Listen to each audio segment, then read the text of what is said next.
You've worked with real numbers for years, now it's time to organize them. The set of real numbers, denoted by capital R, includes natural numbers, whole numbers, integers, rational numbers, and irrational numbers. Each of these smaller sets is contained within the set of real numbers. In set theory language, we say they are subsets of capital R.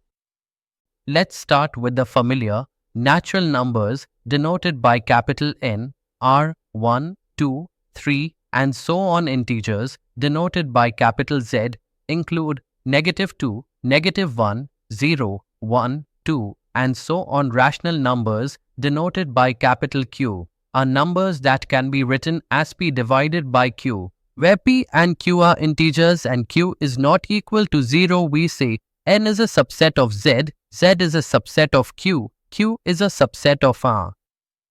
Now imagine a series of nested circles.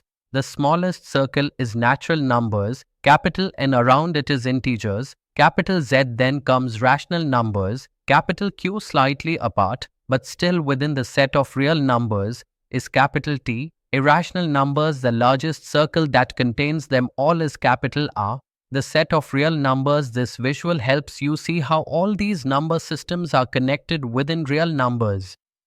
Now imagine a series of nested circles.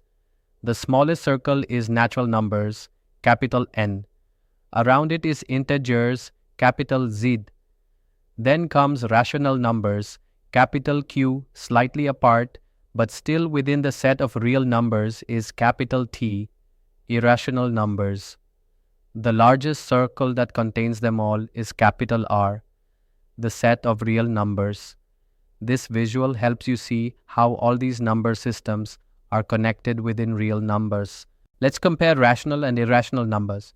Rational numbers can be expressed as a fraction, like 3 over 4 or -2 over 5. Irrational numbers cannot. They are non-repeating and non-terminating decimals. Together, they make up the full set of real numbers. We say Q is a subset of R, T is a subset of R, and also Q union T equals R, meaning all rational and all irrational numbers together give us all real numbers. Understanding these subsets helps you make better decisions in solving equations, graphing on number lines, or defining domains for functions. In topics like algebra, calculus, and real analysis, knowing the behavior of these number types is critical. It also lays the foundation for understanding intervals, which we'll discuss next. So remember, the set of real numbers, capital R, is made up of both rational and irrational numbers, and knowing how they are grouped is key to understanding how mathematics is structured.